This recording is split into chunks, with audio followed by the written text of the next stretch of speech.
Hola, ¿qué tal? ¿Cómo están? En este primer episodio de La presencia con ellos, tenemos muchas preguntas. Quisiéramos saber, yo cuando menos, no sé ustedes, pero quisiera saber algo más sobre el activismo, saber sobre el movimiento LGTQ y más.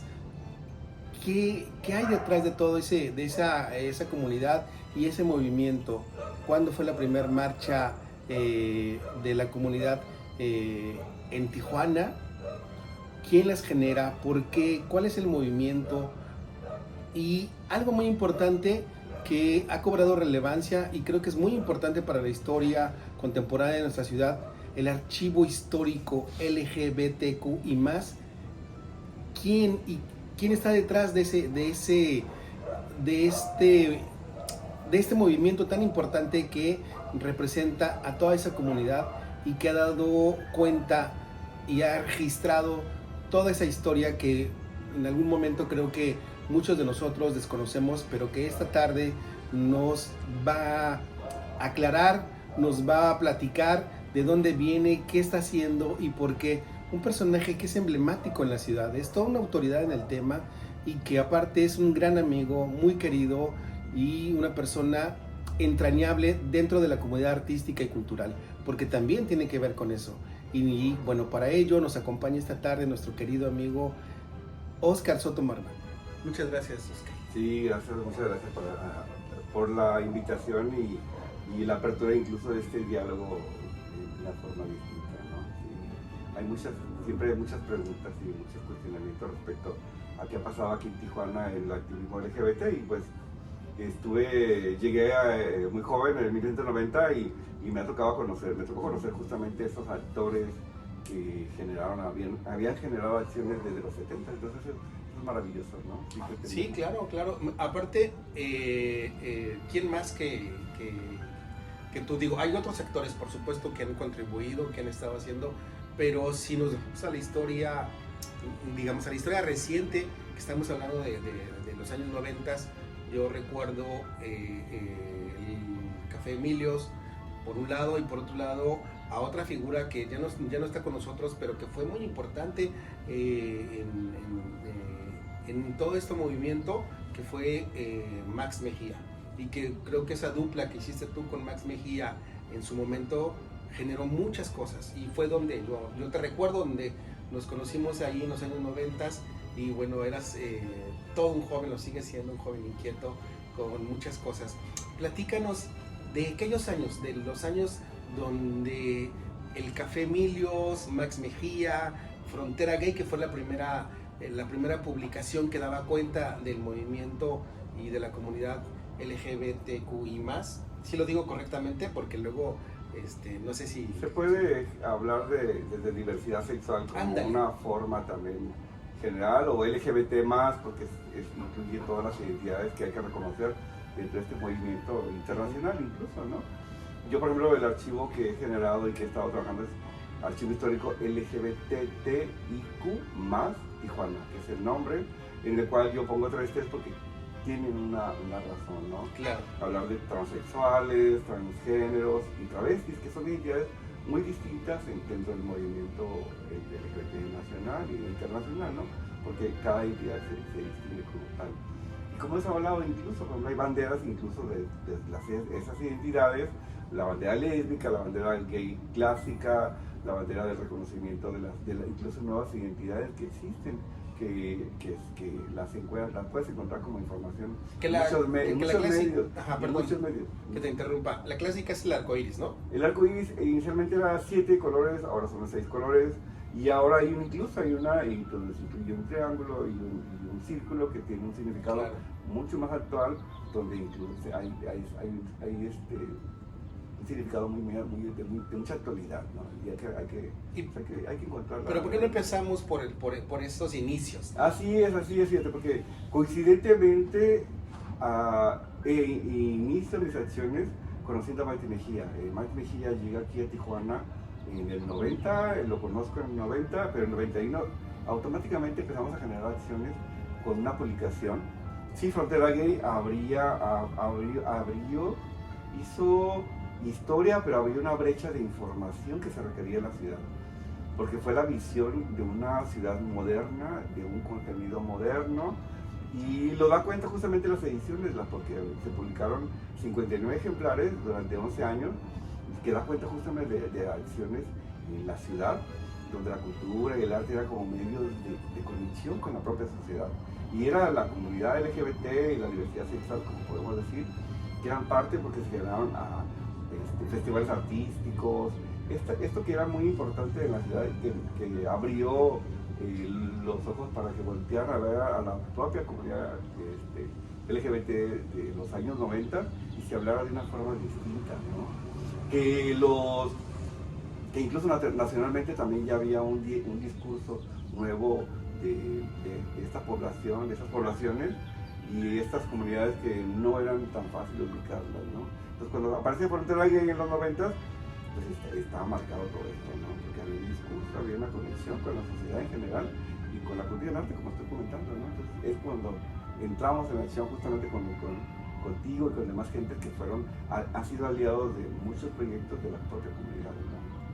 Sí, es muy bonito. Entonces en el 90 también conozco a los otros activistas que ven la ciudad, y aquí en la ciudad, como el Grupo Ike, que también tenía acciones desde los 80s, y Emilio Velázquez también, que incluso es el fundador de las acciones del activismo lésbico de los 70s, 80s, a la par de los grupos de la Ciudad de México y de Guadalajara. Cuando se hacen las primeras acciones de 1978, Tijuana también tenía esas acciones. Y era como algo de rescate, de parte del rescate del archivo, porque no ubicaban la ciudad lejanamente, ¿no? O sea, era una ciudad lejana al interior de la República, pero tenía sus propias acciones. Y lo interesante de esto es que tenía una conexión con California, con los activistas latinos de California y anglosajones. Entonces era como una ciudad rica en ese contexto, ¿no? Entonces, pues, Emilio Velázquez emprende acciones, llega Mike Mejía, las retoma y las vuelve, pues, de una forma distinta, un diálogo distinto incluso, ¿no? Que bueno, que tampoco eran acciones nada más porque quiero hacer acciones y quiero visualizar y darle visibilidad al movimiento. Eran acciones que Emilio Velázquez lo que hizo fue generar un centro, pero por una necesidad propia que requería de la ciudad. Digo, no sé, la primera redada, por ejemplo, ¿no? A partir de la primera redada. Sí, no, bueno, Emilio Velázquez, un personaje muy importante en la ciudad, es un hijo de un expresidente municipal, Alfonso Velázquez, fue como final de los 60 el presidente municipal de Tijuana. Entonces un niño bien de la ciudad que se conecta con la comunidad y genera, y abre el Café Emilios en 1980. Pero fíjate eso, abre el Café Emilios y forma la primera AC nacional, que yo creo que es la primera, donde la población lésbica gay es parte de las acciones dentro de la AC. Entonces, pues Cabe Ciudad de Derecho conocía perfectamente la falta de marco jurídico. De marco jurídico y de atención incluso. Claro. Y estamos hablando de antes de la llegada del SIDA al mundo. Claro. Entonces, ya cuando llega el SIDA al mundo y Tijuana es de las ciudades afectadas por todo este tránsito que ha existido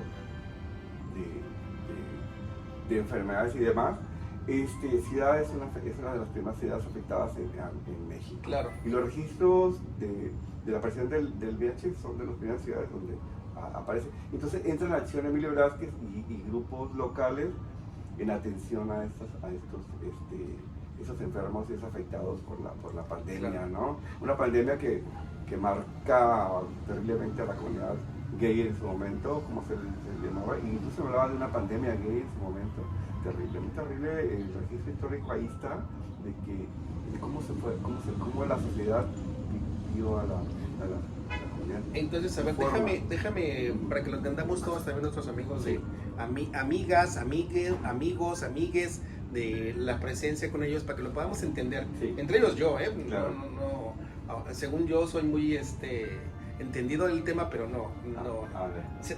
Tijuana es una ciudad que va a la vanguardia, digamos, en términos de esos acontecimientos, de estas primeras piedras que pone Emilio Velázquez, justo antes de que llegara esa pandemia de la que tú mencionas, Entonces teníamos como tres ciudades de pioneras avant-garde en el tema, que sería la Ciudad de México, Guadalajara y Tijuana. Con este movimiento, con este movimiento binacional del que tú mencionas con la ciudad hermana de California, que de alguna manera también se gesta y se desarrolla en un movimiento. Es que el movimiento internacional, digamos que Estados Unidos lleva 10 años de avanzada a México.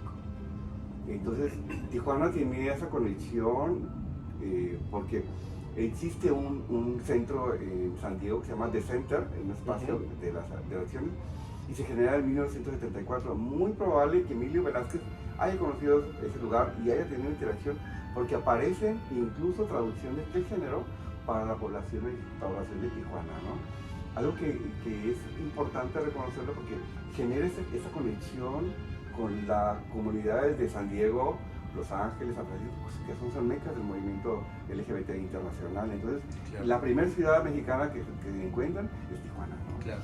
Y ahí está, en el archivo se encuentran esas conexiones de grupos, no nomás de activismo y de conexión binacional, porque aparte también está la Iglesia de la Comunidad Metropolitana, también que aparece en los 70s, 80s, y tiene acciones en Tijuana. Y están ahí el registro de las bodas que generaba esta Iglesia Comunidad Metropolitana en el Café Emilio. Ahí en el registro, en el archivo, hoy como 6 o 7 bodas de personas del mismo sexo antes de que hubiera todo esto. Pero era algo interesante y novedoso, porque se creería que no había acciones, y la ciudad y el centro de información del grupo de la asociación que formó Emilio, que se llama SFIGHT, que es lucha en la traducción en inglés, pero era FIGHT, era Frente Internacional para Garantías Humanas, las siglas del FIGHT, la palabra era las siglas del organismo FIGHT, Frente Internacional para Garantías Humanas en Tijuana, y es una asociación civil. Entonces está el registro de la asociación civil y de las acciones que generó, pues hasta 2005 que cierra el Café Emilio. Pero qué interesante esto que tú mencionas, porque aparte, Oscar, estás hablando de que ya se llevaban a cabo cuando todavía ni por aquí nos pasaba las bodas, ¿no? Esta unión entre personas del mismo sexo, que ya estaba poniendo Tijuana, digamos, levantando la mano y diciendo, aquí estamos, queremos esto, deseamos esto, de una manera que, hoy pareciera muy natural, pero que hace 35 años no era tan... También visto socialmente, pero sin embargo, la Comunidad Metropolitana que está aquí en San Diego, la NCC, ya tenían también acciones en Guadalajara, en la Ciudad de México, posteriormente, en esos años, pero Tijuana ya tenía acciones distintas, ¿no? Todo eso se había perdido por la falta de información, digamos, y cuando la hermana de Emilio Velázquez nos da el archivo, nos encontramos todas las imágenes, y da pie a seguirlas contando, ¿no? Claro, yo en mis recuerdos históricos regularmente los muestro, esas imágenes que están ahí, que es el archivo personal de Emilio, y es muy rica toda esa información en imágenes, ¿no? Pero lo interesante de cómo la ciudad generaba acciones desde los 80, ¿no? Claro. A mediados de los 70, 80 y los 90, cuando ya entró yo en acción con el periódico Frontera Gay, pues era diferente ya, porque la visión de Marc Mejía era como más moderna en cuanto a cómo conectar lo social y cultural con la comunidad LGBT, por decirlo hoy, la comunidad lésbica gay, no sé, en los 80, 90, con la sociedad, ¿no? Las instancias de cultura, las instancias de salud, e incluso a 10 años del VIH y el SIDA en el mundo, Tijuana seguía siendo una ciudad muy, muy afectada. Entonces era como seguir hablando de la importancia de la protección de la misma sociedad, claro. Ya todos estos mitos que existían de que los gays eran los portadores y todo demás, y ya habían rebasado, pero seguían afectando, seguía muriendo gente en la calle. Oye, Oscar, y platícanos, más bien, ¿cuándo fue ¿en qué año se da la primer marcha? Registrada es de 1995, pero también hay un registro que hubo marchas a mediados de los 80, que no llegaron a concretarse como ahora las se identifica uno, ¿no? Claro. Los grupos que generaron esas primeras marchas, si no me equivoco, en 83, 85, tuvieron muy poca relevancia y fueron mal vistas, incluso no avanzaron mucho en el trayecto que tenían programado. Fue hasta el 95 cuando ya... Así de todo el recorrido, digamos. Ya el grupo IKE, que genera la primera marcha, convoca a grupos de California, a gente de Tijuana, y no más de 100 personas marcharon en esa primera marcha, no más de 100 personas. Que sí había grupos locales de Tijuana, pero nosotros no participamos, entonces estábamos un poco alejados de las acciones del grupo IKE, pero sin embargo trabajábamos nuestras acciones del FAI, que era los festivales de diversidad sexual y el proyecto Frontera Gay y las acciones que tenía Organización Tijuana y demás que había dentro del Café Miles, como un espacio distinto, ¿no? Claro. Pero no, obviamente que por reconociendo el trabajo del grupo IKE, y que la última marcha la genera en el 2004, un año después de que muere Alejandro García, que es el director, el presidente de este grupo, murió en el 2003. 2004 hacen la 10ª marcha, que es la última marcha que genera este grupo. Claro. El 2005 no se genera marcha porque no hubo quien convocara, y el 2006 aparece Lorenzo Herrera con un nuevo grupo y genera la primera marcha de la que se tiene historia registro. Que hasta la fecha, ¿no? Y hasta la fecha sí es el grupo Tijuana Pride el que más sigue manejando, y los grupos que le siguen convocando, ¿no? Que siguen, y hace una marcha, ahora una marcha, super marcha multitudinaria, mucha gente. Muchísimas. Entonces, pero ha sido como ha crecido. Increíble. Culturalmente la marcha como un espacio también de resistencia. A mí me gustaría que nos platicaras, porque cuando menos nos dieras un dato importante, la redada. Oh, sí, es que hay una redada. Fue la redada de noviembre de 1991, la que es la primera redada que se confronta la comunidad LGBT de ese momento, organizada con instancias de derechos humanos de Tijuana y con grupos de California, porque se convocó y se confrontó al gobierno panista que acababa de llegar a Baja California y a Tijuana. Ya habían sucedido redadas mucho antes, porque era una forma también de represión a la comunidad LGBT de los 80, 90, con los gobiernos priistas y con el gobierno panista se incrementan, porque entran en acciones basados en un reglamento que acaban de inaugurar un año antes, que es el Ban de Policía y Buen Gobierno. Entonces allí, por una serie de artículos que estaban ahí, que las buenas costumbres y demás cosas, claro, que realizan una redada en una noche en el Ranchero Bar, en la Santa Cecilia, y en Equipales Bar, que eran los lugares más concurridos de la comunidad de esos años. Y Mike Mejía es actor presencial de esa marcha y fue el que invita a los activistas de la ciudad a decir, esto no puede suceder más. Y confronta al gobierno municipal y hace que pida disculpas. Hasta un año después, el gobierno dice que no volvería a pasar y cambia la historia de la ciudad. Cambia la historia porque Mike Mejía fue el que guió y el que provocó la acción de resistencia con el gobierno panista. Bueno, nuestro amigo Max Mejía siempre iba como 3 pasos adelante, ¿no? Supuesto, siempre sí. era un personaje que siempre estaba pensando en qué va a ocurrir el próximo mes. O sea, él ya estaba pensando siempre qué iba a suceder y cómo iba su figura, su aporte, su conocimiento y su disposición.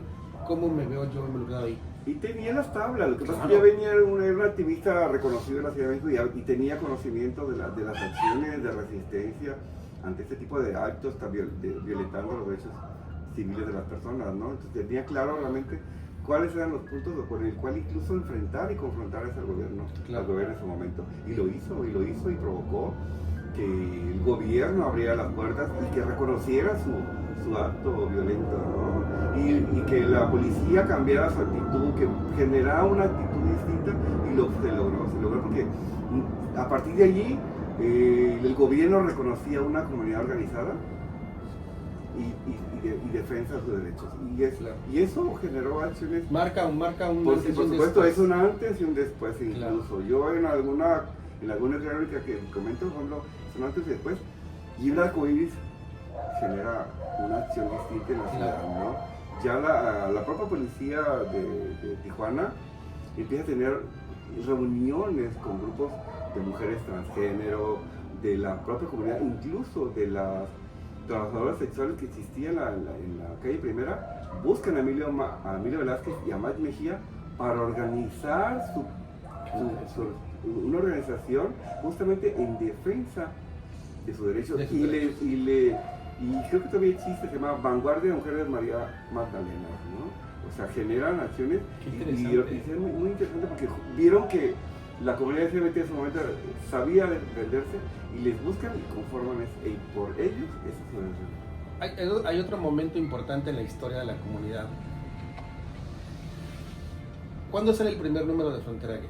Mira, Frontera Gay nace en 1990, a principios de 1990, y lo funda Emilio Velázquez.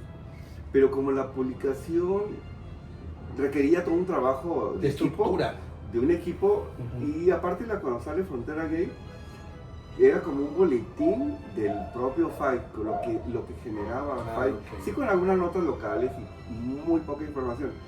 Cuando Mike Mejía conoce ese proyecto y le dice a Emilio, me interesa ese proyecto periodístico, lo estructura y le da una forma y lo vuelve un periódico, una publicación de índole local, más allá de lo LGBT. Y ahí estamos, o sea, puedes verificar. Sí, porque aparte tenía contenido que tenía que ver con el arte y con la cultura de lo que se gestaba en ese momento. Sí, localmente, nacional e internacional, claro. O sea, 11 años están de registro de información. A mí me viene de cuenta que en los años 70 con la revista Machete, no sé si estoy hablando de más, pero la revista Machete en la Ciudad de México también daba cuenta del movimiento de la comunidad, de la diversidad en la Ciudad de México. Y no sé si, se podría hacer como un símil. Pero también Frontera Gay cumple con una publicación a los años que se gestaban, ¿no? Porque en la Ciudad de México había otras publicaciones similares y eran revistas también con contenido para la comunidad LGBT, pero de una forma distinta, ¿no? El matiz era distinto. Y nosotros, Mike Mejía encontró una fórmula de que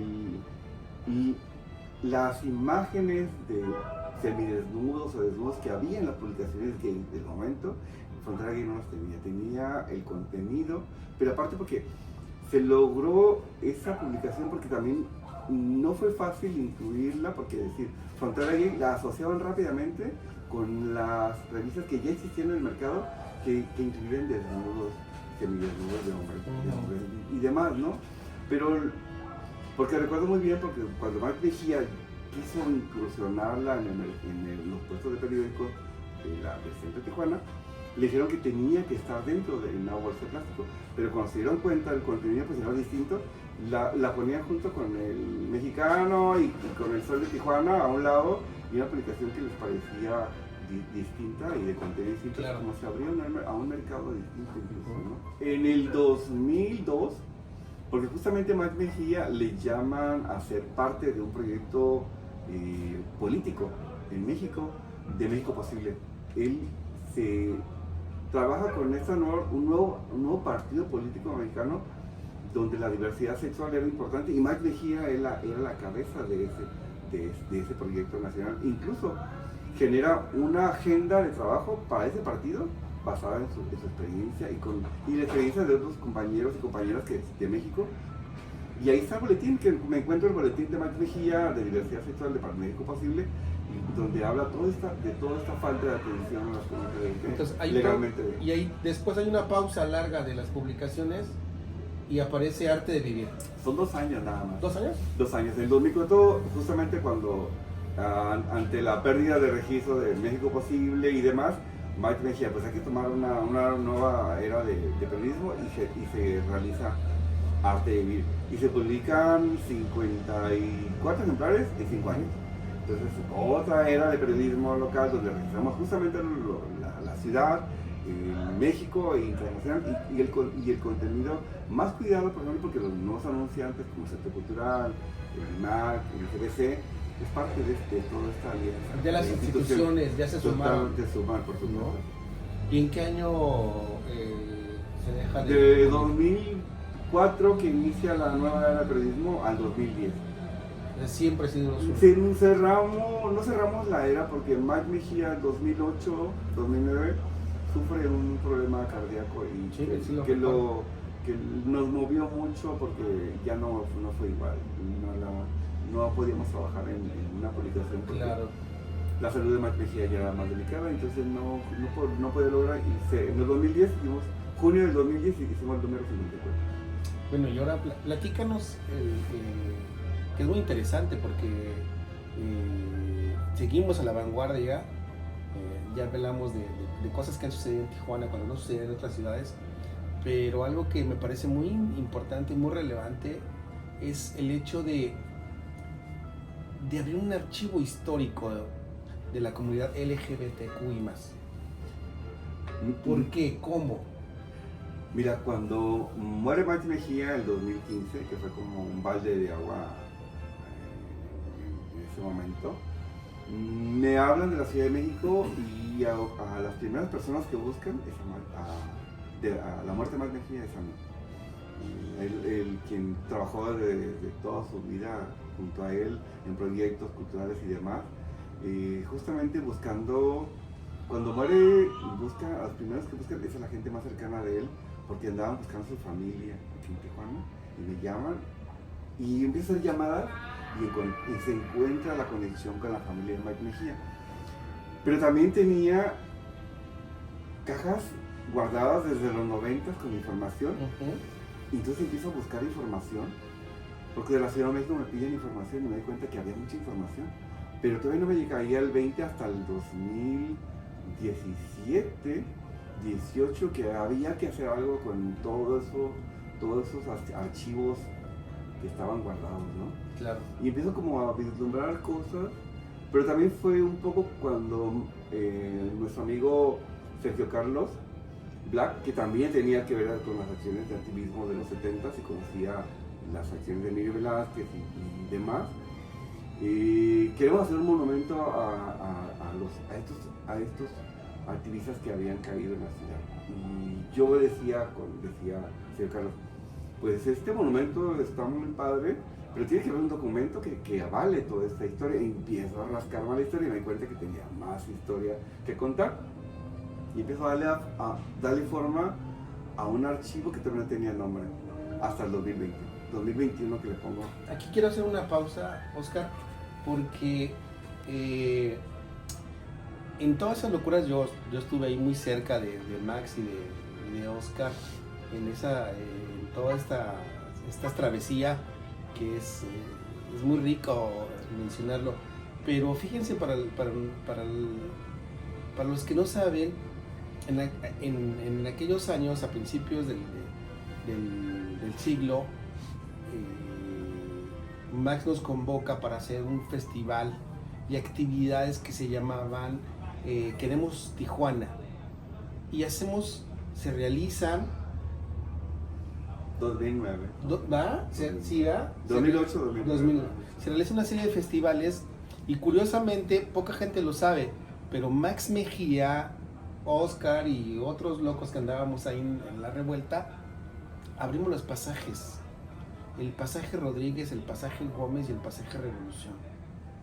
Con la finalidad, porque venían de una crisis del 2001 que no podían, los comerciantes de la Avenida Revolución no podían levantar cabeza por cuando se cierran las fronteras después de las torres, y habían pasado mucho tiempo y los locales estaban vacíos ahí, y no sé si a Max o a Oscar se les ocurre que hay que meter ahí a los artistas plásticos que sirvan como una especie de galería en los locales, para que dentro del festival no estuvieran exhibiendo su obra a pie de banqueta, sino que entraran a los locales y se pudiera exhibir. Y ahí nace los pasajes que hoy, dicho sea de paso, creo que son un órgano que le da vida y impregna y de alguna manera cumplen con un objetivo del encuentro social.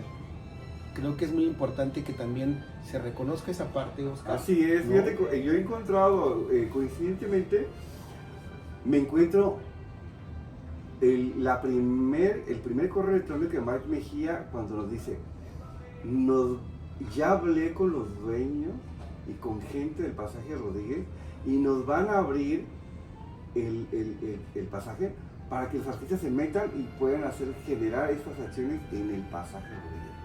Un correo electrónico que me dio mucho gusto encontrarlo. Ya sabía de otros correos, de otras cartas cuando se cartea con la gente y nos mandaba esas copias y él muy contento nos decía, ya nos van a abrir el pasaje. Nos van a abrir el pasaje porque justamente la intención de este grupo de Queremos Tijuana, cuando andamos ahí de locos y también mujeres locas, también andamos ahí, una serie de amigas también, que era como la intervención en la Avenida Revolución que estaba abandonada y en las esquinas y demás, y siempre volteábamos a ver el Pasaje Rodríguez así largo, abandonado, cerrado, y que le hayan abierto el espacio para que los días se metieran a hacer cosas ahí. Es maravilloso y hay muchos que pueden contar esa historia de qué pasó en ese momento, ¿no? Y se fueron gestando cosas interesantes. Sí, ha habido, ahorita que van como por la tercera o cuarta generación de acciones en el Pasaje Rodríguez, y por ejemplo recientemente en el mes del orgullo me dio mucho gusto que el Pasaje Rodríguez se suma a las acciones de las festividades de orgullo de la ciudad, y son 3 días, viernes, sábado y domingo, de el Pasaje Rodríguez en el orgullo como parte de, y me da mucho gusto porque es interesante cómo estos espacios han generado acciones distintas para la propia ciudad. Sí, qué padre, digo, que a la postre, al tiempo, ¿no? Digo, se reconozca. Que se reconozca y digo, a la mejor. Interesante, por ejemplo, porque en el tiempo hay que llegar a una acción donde pongamos una plaquita y bueno, esos fueron los locos y locas de Queremos Tijuana y generaron acciones para que abrían ese pasaje. Claro. Porque es importante reconocerlo, ¿no? Yo hay un proyecto que traigo justamente de reconocer el centro histórico LGBT de Tijuana y los Pasajes Rodríguez, los bares que existieron y los grupos que existieron y las personas que generaron todas esas acciones están en ese recuento. Es un nuevo recuento que ando haciendo a partir de lo que tengo y del archivo, ¿no? Bueno, esta fue una pausita, una breve reseña de cómo es que se generan esos pasajes y volvemos ahora sí al archivo. No, el archivo, bueno, es parte de esto, pero el archivo, este trabajo del recuento del centro histórico es parte de mi nueva revisión, de mi nuevo encuentro de la comunidad LGBT aquí en Tijuana, ¿no? Y el archivo, pues, es un archivo que ya se han sumado 2 chicos, diseñadores ambos, aparte de gente que ya estaba cercana al archivo, como Manuel Mesa, Francisco Aguilar, que es el diseñador de lo que hemos estado mostrando, de los encuentros con los archivos del archivo que tenemos aquí en Tijuana, con el archivo de Guadalajara, con el archivo de la Ciudad de México, que incluso con el propio archivo de Tijuana, con el que hoy hemos tenido un acercamiento y participado en los simposios que hacen normalmente. Que el archivo del Estado también reconozca el trabajo del archivo de LGBT de Tijuana. Es interesante todas estas acciones que hemos abierto, ¿no? Porque es un acervo que está allí y que en el momento pues, va a ser público. Aún no lo tenemos en resguardo. Pero esta fue una iniciativa tuya, a partir de que después de que muere Max Mejía, que a todos nos pegó, y yo me incluyo también ahí. Yo me acuerdo que recibí una llamada tuya, precisamente. Yo estaba en la Ciudad de México en ese momento. Me estaba tomando un café ahí en el Palacio de Bellas Artes, con una vista hacia la Alameda, cuando recibo una llamada en la tarde, cuando me das la noticia de nuestro querido amigo Max, ¿no? que pasó a mejor vida. Pero a partir de ahí surge sientes que hay alguna necesidad de que con todo ese archivo que había, con toda esa documentación que ya existía por parte de Max, de Emilio, de todas las acciones que se habían hecho ya, tenerlo a buen resguardo. Y contar la historia de que no se habían contado, ¿no? Por ejemplo, reconocer la figura del propio Emilio Velázquez, ¿no? Por ejemplo, a mí, yo recientemente le decía a mis amigos en una reunión, o sea, en unas charlas justamente del archivo a la comunidad, y en una charla decía, me parece triste, por ejemplo, que no reconozcamos, por ejemplo, la fecha de natalicio de Max Mejía y de Emilio Velázquez, que son del mismo día, del mismo mes, a diferencia de días. Max Mejía nace el 5 de junio de 1949 y Emilio Velázquez nace el 1 de junio de 1949. Dos figuras entrañables, claro, muy importantes, claro. Hay que reconocerlas en su momento. Yo recuerdo que en el Café Emilios hacían una fiesta entre ambos, ¿no? De conocer un pastel juntos. Pero con el tiempo reconozco que pues, ahí está, hay que celebrar su nomástico y no tanto su muerte, ¿no? Su fecha de muerte. Claro. También hay que reconocer las fechas, reconocer más, pero pues son figuras que hay que tenerles siempre una velada aprendida de estarlo recordando. Sí, ¿no? Porque aparte, digo, es importante siempre tener un referente por supuesto, de dónde y por qué nacen los movimientos. Sí, incluso del otro grupo que estaba cercano, del grupo Ike también, o sea, tuvieron acciones importantes, 70, 80, muy a la par de lo que se gestaba con Fight, porque primero fue Fight y después surgieron ellos a partir del Fight, porque sabían que tenía que ser un grupo nuevo y demás, por una serie de diferencias políticas, básicamente de relaciones políticas. Porque Emilio Velázquez es un hijo de un expresidente municipal, priista, tiene una visión distinta a un maestro que era radical y demás, o sea, chocaron y gestó su grupo y hicieron acciones muy conjuntas hasta 2003, que muere Alejandro García y Emilio Velázquez muere en 2006, o sea que son fechas muy cercanas. Y bueno, hay que seguir recordando acciones. Y el archivo está vivo en cuanto a esa información. Porque ahí aparece todo lo que Ángel ha estado, cronológicamente he estado marcando e informando. Y mi presentación hablo cronológicamente de la aparición del Fight, de la aparición del Grupo Ike, de la aparición de Mac Mejía, de Frontera Gay, de la primera marcha. O sea, un rollo, una visión cronológica que ha sido muy rica. Cuando les toque verla y vean que por ahí ando haciendo esos, asistan porque van a encontrarse y claro. Yo encantado de responder las preguntas, ¿no? Claro. que se generen y las dudas que hay respecto a estos vacíos que todavía hay, ¿no? Nos parece que era obligado tener un archivo de la comunidad, ¿no? De la comunidad. Óscar es el precursor, es el fundador, el creador de este archivo que día a día ha ido generando mayor interés, mayor visibilidad. Y la verdad es que no es fácil, ¿verdad? No ha sido sencillo, porque hay que estar como alimentándose de lo que sucede, claro. Incluso internacionalmente, localmente. Pero yo estoy en esta primera parte de la documentación y de organizar este archivo para que se pueda gestar acciones próximas, ¿no? Por ejemplo, yo no he tocado no he ido a revisar incluso el archivo de Tijuana, no he ido a revisar qué hay ahí, y tengo justamente las notas de lo que quiero contar.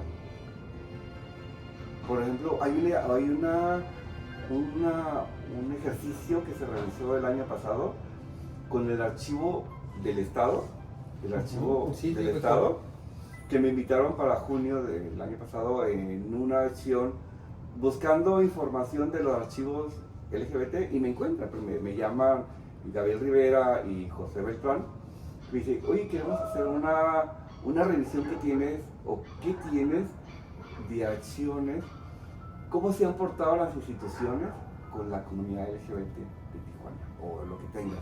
Y pues ahí está. Claro. Mucho muy claro, por ejemplo, que la redada y las acciones del gobierno panista en los 90s y demás, también las acciones de cultura y arte como defensa y mostrar a una comunidad distinta, la aparición del VIH y otras cosas, y se los llevé al archivo de Mexicali y lo conjuntamos con el archivo que tenían ellos, que era algo muy interesante, por ejemplo, porque ellos, cuando veo lo que tenían de su archivo, eran detenciones de los 30, 40, 50, 60 y 70 a las personas LGBT que por alguna razón me encuentran ahí la connotación de hombre vestido de mujer, homosexuales y demás, porque resulta que es un registro de la policía, de lo que ellos tenían era un registro del archivo de la policía dominicana. Entonces, muy interesante porque yo todavía no tengo nada de eso. Yo lo que tengo es las acciones de la propia comunidad basadas en las publicaciones de Frontera Gay y de Arte, que fueron como mi guía de encontrarme cronológicamente qué había pasado durante esa época y un poco atrás cuando me encuentro el archivo de Emilio Velázquez, ¿no? Sí, yo recuerdo ahorita que qué bueno que lo mencionas, porque yo recuerdo que en algún momento esta revista revista periódico semanal, que se llamaba, a lo mejor algunos lo recuerdan, Alarma. Entonces era como una cuestión política, pero aparte era un seguimiento, una persecución periodística que hacía visible a la comunidad con esto que tú dices de hecho ellos le decían los señoritos, ¿no? Había esas dos, porque tanto Alarma como Alerta, creo que Alarma y Alerta que eran totalmente amarillistas, usaban totalmente las imágenes de las hombres, de las mujeres trans, como le podemos llamar ahora. Sí hablaban de mujercitos y demás cosas, connotaciones totalmente a veces despectivas, y usaban las imágenes de sus detenciones y demás en la primera plana, ¿no? Hay un dato, por ejemplo, basándome en esta publicación, Jaime Jovian del Archivo de Guadalajara, del Museo de Memoria de Guadalajara, que es el primer museo en México, donde hay este recuento y estos acervos de archivos LGBT mexicanos, viene a Tijuana buscando información de Guadalajara y de Tijuana, y le doy una dotación de imágenes y demás de Tijuana con una cronología, y viene y me regala una publicación de 1970 de Alarma, donde aparece la detención de 2 marinos de Estados Unidos, donde los pone en la portada, porque en Tijuana se podían casar, había matrimonios como actualmente sucede en Las Vegas. Aquí había matrimonios y divorcios en la zona centro, y un policía, el recuento es así rarísimo, pero de 2 hombres, que uno de ellos se vestía de mujer, que se van a casar, y que llega un policía que detecta el acto, los denuncia, llega la policía, los detiene, y la evidencia en la portada. Y es un recuento de 2 personas gays que los ponen en la portada, pero aparte ponen las identificaciones de los 2 marinos, y el recuento totalmente amarillista, casi no es nota roja, pero amarillista, del acto. Pero a mí lo que me parece más interesante, por ejemplo, de cómo es que llega esa información a la Ciudad de México. O sea, hubo una nota que vendieron e imágenes que vendieron y mandaron a la Ciudad de México para que fuera una noticia sobre Tijuana de 1970. Cuando ya, entonces la pongo en una presentación, lo pongo, ¿qué pasaba en Tijuana y qué estaba pasando en Nueva York? En Nueva York empezaban los primeros grupos de liberación homosexual, y en México también. ¿Y qué estaba pasando en Tijuana? Un acto discriminatorio, de violencia a 2 personas, que no mexicanos, estadounidenses, pero sin embargo evidenciaban lo que estaba pasando en Tijuana, ¿no? Claro. Entonces, como nomás un dato como histórico. Pero sí, esas publicaciones totalmente amarillistas hicieron de las suyas con la comunidad, y evidenciaban y mostraban también una comunidad totalmente indefensa, ¿no? Una comunidad indefensa de derechos y demás. Ahora que lo vemos a la postre, creo que sí hay que señalarlo, hay que decirlo, porque sí es cierto, creo que sí era lastimosa. Totalmente. Lastimoso, porque como bien dices tú, estaban indefensa la comunidad, o sea, de verdad era como pegarle a un hijo.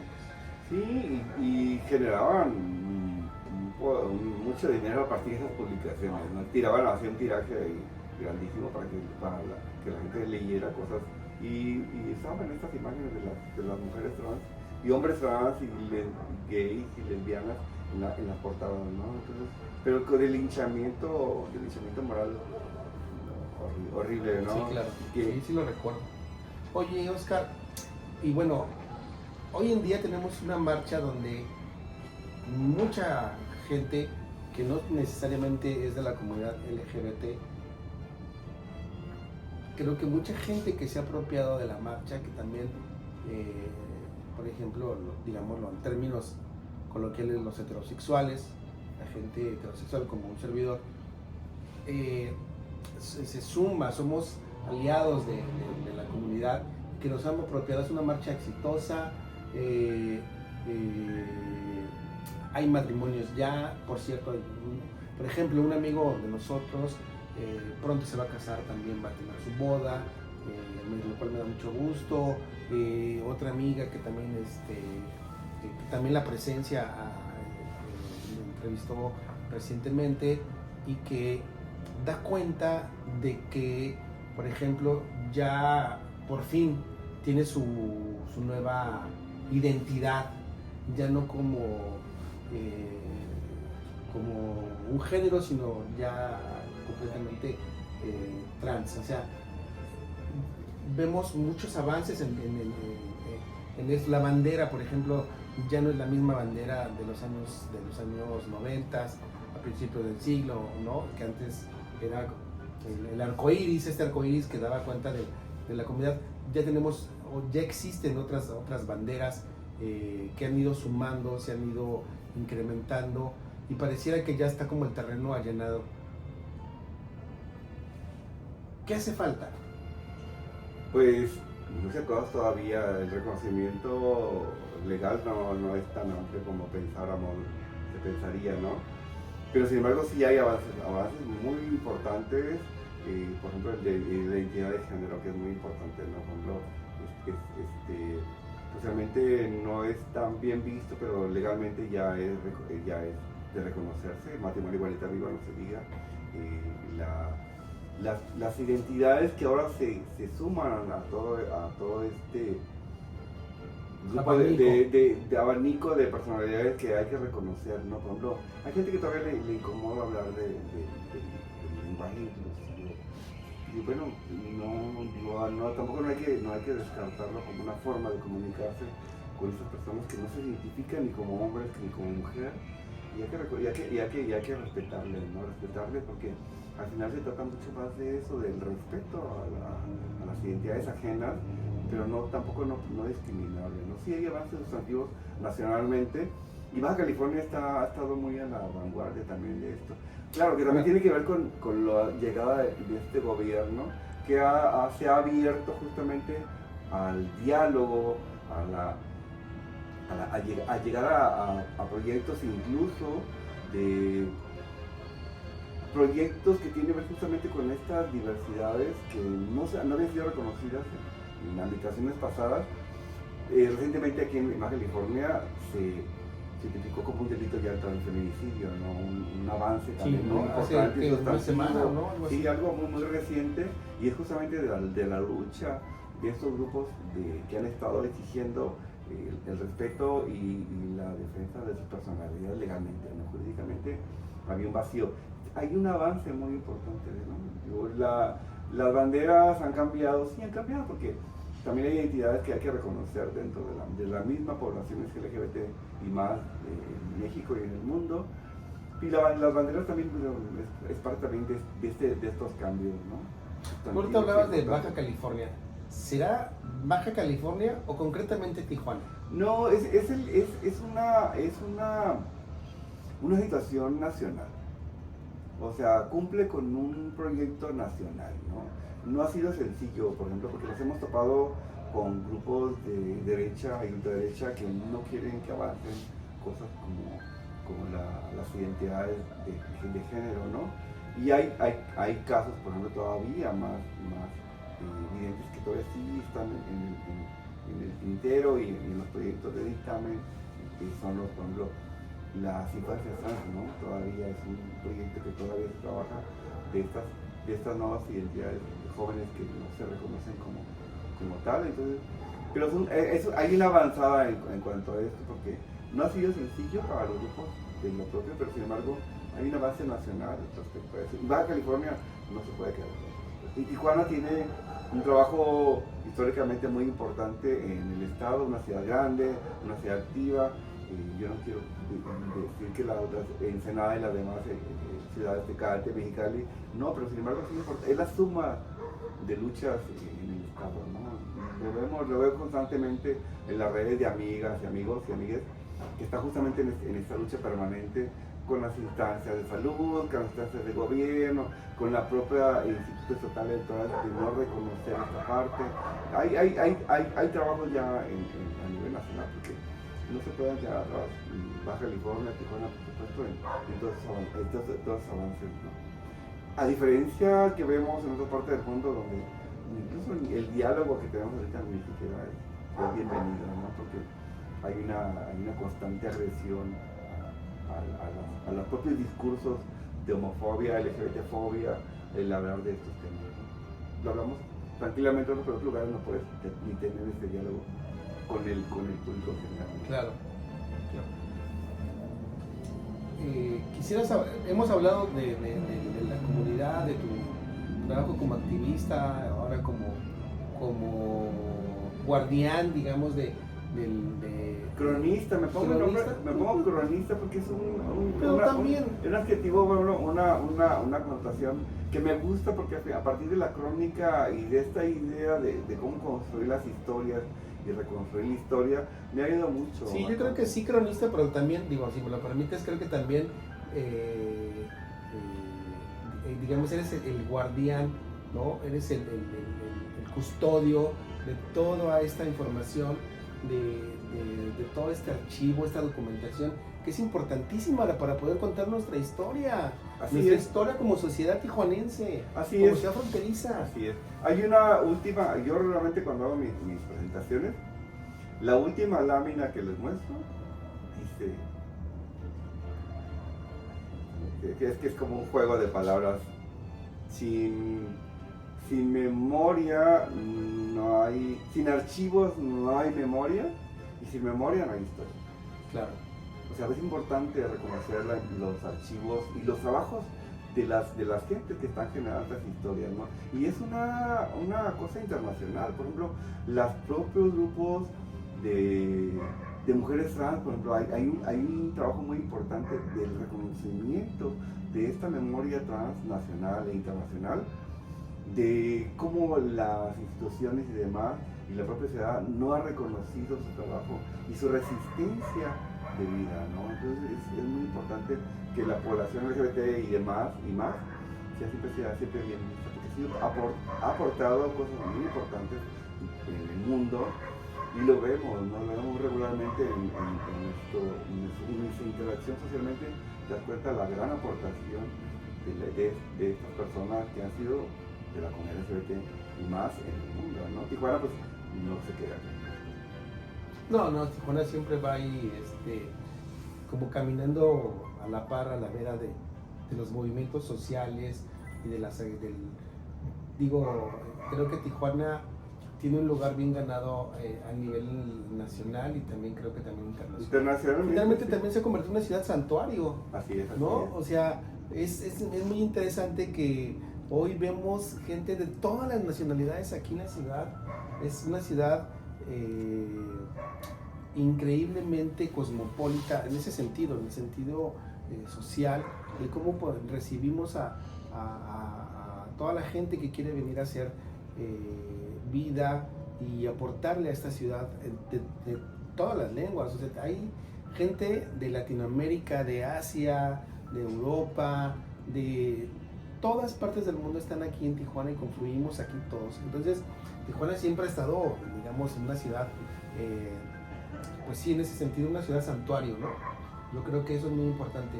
Pero, fíjense, ahora me gustaría que si nos pudieras platicar, comentar. Oscar, aparte de esto que ya hemos hablado, ¿no? De este cronista, guardián, de este activista, de este promotor cultural, porque es promotor cultural, que ha hecho periodismo también cultural, y una serie de cosas y de facetas que tienen que ver con el activismo de la comunidad LGBT más, y también de las actividades artístico-culturales que se gestan en la ciudad. Pero hay un dato muy importante, y no lo dije yo, lo dijo el propio Alfonso, dueño de la librería El Día, que Oscar era el decano, que él lo nombraba decano de la librería El Día. Entonces, ¿qué ha sido estar todo este tiempo detrás de los libros, al frente de los libros, entre libros, y aparte recibirnos, yo creo que un grueso de la población muy grande. Oscar, siempre llegas a la librería El Día y te recibe con una sonrisa, siempre tiene la respuesta a tus preguntas, a tus inquietudes, la respuesta correcta. Entonces, ¿qué ha sido estar ahí todos estos años, Oscar?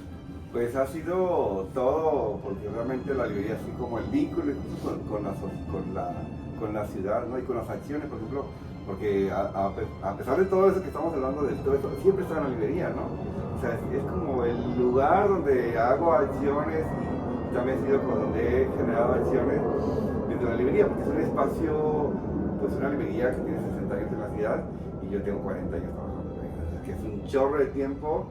Pero interesante, por ejemplo, porque la librería ha sido un espacio cultural de la ciudad y de reconocimiento, donde he generado también acciones, ¿no? O sea, me reconocen por la librería, pero también me reconocen por las acciones LGBT, las promociones y demás, de cultura. Pero la librería ha sido la cuna incluso de acciones que tienen que ver con todo este tema. Sí, el reconocimiento a mi jefe Alfonso López Camacho, un promotor, porque también la librería ha sido el motor de acciones de cultura y arte. Claro, digo, de nada menos que de la librería, de la Feria del Libro de Tijuana, ¿no? Que también él fue el que, uno de los principales. Sí, pues fue el principal promotor de la feria de la Feria del Libro de Tijuana. Que este año cumplió, ¿qué? 40 años. 40 años. Entonces ya es la edición número 40, pero ya tenía más tiempo, ¿no? Sí, pero ya, digamos de alguna manera. Y son de la librería, son de las ferias más antiguas en la República Mexicana. Sí, claro. Y la librería del Día, una de las librerías más grandes del norte de la República Mexicana, o sea, no quiere decir que la primera, pero sí la más grande de la República. Es una librería que tiene 40 años, un espacio. O sea, que digamos que, por ejemplo, que la librería es como, ha sido tu trinchera. Digamos que sí ha sido una de mis trincheras, porque también el Café Emilio fue nuestra trinchera y la Casa de Mike Mejía también es un espacio de trinchera. Es un espacio que te acogen y eres parte. Es parte importante. Sí, porque no podemos contar la historia de la librería El Día sin Oscar, ¿no? Digo, ahora ya varias generaciones saben de la librería El Día y claro, hay una persona ahí que siempre está con este buen humor, con esta buena actitud, siempre si no tienes lo consigues. Y es que ha sido mi casa, neta casa, ¿no? Por ejemplo, si alguien me reconoce de la librería El Día o de alguna acción LGBT o alguna cosa, por ejemplo, porque sí, el espacio es importante, ¿no? Donde se siente seguro incluso, ¿no? Ha sido seguro, un espacio seguro para mí también. Pues qué gusto poder platicar contigo, Oscar, porque aparte siempre se platica muy a gusto, ¿no? Llevamos años sentándonos a... No, y de acciones conjuntas. Claro, claro. Ha habido mucha... Pero también, fíjate, ustedes no están para saberlo, yo para chismearlo, pero estamos en una terracita muy a gusto.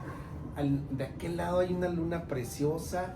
Ha sido una tarde, noche increíble de charla, de cosas que inclusive yo desconocía, que ahorita Oscar que las menciona me sorprende. Toda esta información, todo esto que nos está comentando, que nos está platicando, que la importancia de tener un archivo y de todo el recuento de todos estos años, décadas de activismo, tanto en el activismo LGBTQI+, y también como promotor cultural, ¿no? Como gente de la comunidad artística también. Como periodista y luego incluso como reportero y como fotógrafo, o sea, todo eso está vinculado con muchas acciones que tengo ahí, porque los archivos me cuentan, ay, todas esas fotografías están yo y me sorprende, ¿no? Porque son un chorro de fotografías de recuento, que hacen un recuento importante de la ciudad, ¿no? Y que las he mostrado, ¿no? Que las he mostrando, claro, en acciones y en intervenciones. Por ejemplo, recientemente el día de la marcha hice una intervención de 9 lonas de 70 por 1,20, donde contaban la relación de la marcha y con acciones de cultura y arte de la ciudad, del nacimiento de Frontera Gay, de las marchas, de Mike Mejía como un actor importante, incluso de las acciones artísticas y culturales donde el LGBT siempre estuvo vinculado, ¿no? Claro. El VIH y el SIDA también en la ciudad, entonces, que hay que seguirlas mostrando, ¿no? Y lo que había y lo que hay o lo que fue y lo que ha pasado, ¿no? El propio pasaje Rodríguez, ¿no? ¿Cómo ha avanzado? Que no lo mostré, pero lo voy a mostrar en octubre. Sí, y aparte bueno, este proyecto de los que nos comenta Oscar, a mí me parece muy interesante, ¿no? Estas lonas que están como en este circuito, ¿no? Pero déjame platicarte un suceso. Esas nuevas lonas se exhibieron en la Plaza Santa Cecilia, en las andadoras del Museo de Cera y en el Callejón del Travieso. 9 lonas en el cual dan un recuento a quien anduvo caminando por allí. Tuvo la oportunidad de ver momentos históricos, ¿no? Y una de las lonas sufrió un daño. Una de las lonas sabía que podía pasarle a una lona, ¿no? Pues la lona que hay el recuento de 1980 y habla del grupo donde aparece el SIDA, hubo alguien que con una navaja les quitó la palabra SIDA. Y es como, fue muy extraño, ¿no? Porque una navaja llama la atención, sí, claro. Le quitó 3 veces la palabra SIDA que existió en esa lona. Entonces, hay un cuestionamiento de ¿por qué lo hizo la persona? Pues no sé, pero hubo alguien que fue y le cortó. Pero lo que yo hice fue la quité de ahí y la puse en el lugar más público, ¿no? Claro. La agresión puede estar ahí presente, ¿no? Siempre está este grado de odio existente en la sociedad. Acciones LGBT es muy común. Yo sabía que le podía pasar algo, ¿no? Pero me quedé pensando, ¿por qué le quitó la palabra SIDA? ¿Qué estuvo pasando en su mente? Pudo haberla rayado totalmente, haberla cortado, haberla arrancado, haberla quemado, lo que sea. ¿Por qué le quitó la palabra SIDA a esa lona? Claro. O sea, un cuestionamiento. O sea, esas cosas que no se da, pero yo digo, pero existe un odio permanente a las naciones de cultura LGBT que ahí estaba, era una evidencia más. Oye, querido Oscar, bueno, pues algo que más nos quieras platicar, quieras decirnos algo aquí a la presencia, porque hoy 9 de julio es muy importante este día, porque aparte Oscar es el primer entrevistado varón que la presencia hace, y creo que es un momento que marca también un hito dentro del programa.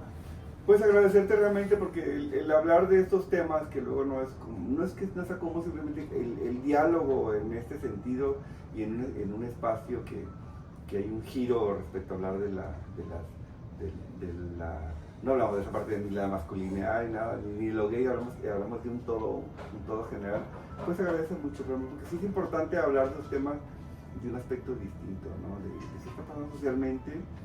Pues está cambiando, la sociedad está cambiando, hay una evolución social y si volteamos a ver aquí a nuestros vecinos de Estados Unidos, están generando cosas que no pensaron que fueran a cambiar. Claro. Socialmente la comunidad LGBT en Estados Unidos está teniendo un tropiezo con su propio gobierno, cuando vemos que aquí en México es distinto, ¿no? La visión es distinta, hay una visión distinta de por qué no reconocer, y es confrontante. No estamos aquí en una frontera donde rápidamente nos llega la información. Nos resuena, ¿no? Si está pasando aquí en Estados Unidos y lo que está pasando en México. Tijuana es esa ciudad donde todo esto lo sentimos y nos afecta, incluso nos afecta todo lo que está pasando, ¿no? Entonces simplemente hay que estar atento y seguirnos respetando, seguirnos amando, porque la diferencia va a existir siempre, pero hay que respetarla y hay que amarnos a partir de ahí. Hay que abrazarla. Y hay que abrazarla, por supuesto.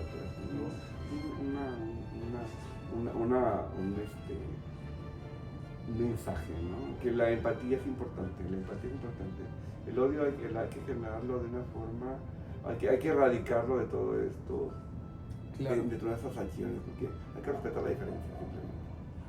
No, pues muchísimas gracias a ti por tomarte el tiempo, por platicarnos, por abrirnos este espacio para el diálogo, y bueno, también agradecer a Elba Buch, porque ella fue la que ha estado,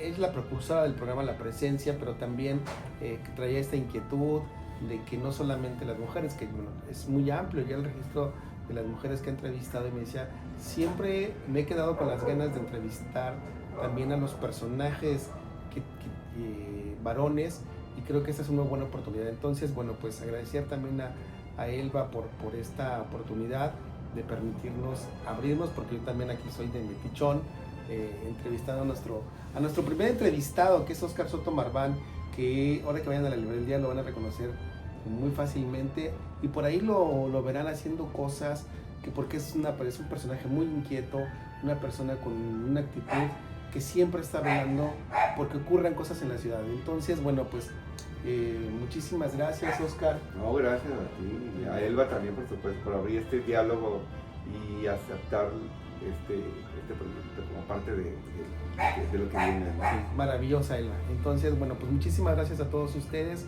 Esto es La Presencia con ellos, y bueno, pues esperamos que les agrade todo esto que estamos empezando a hacer.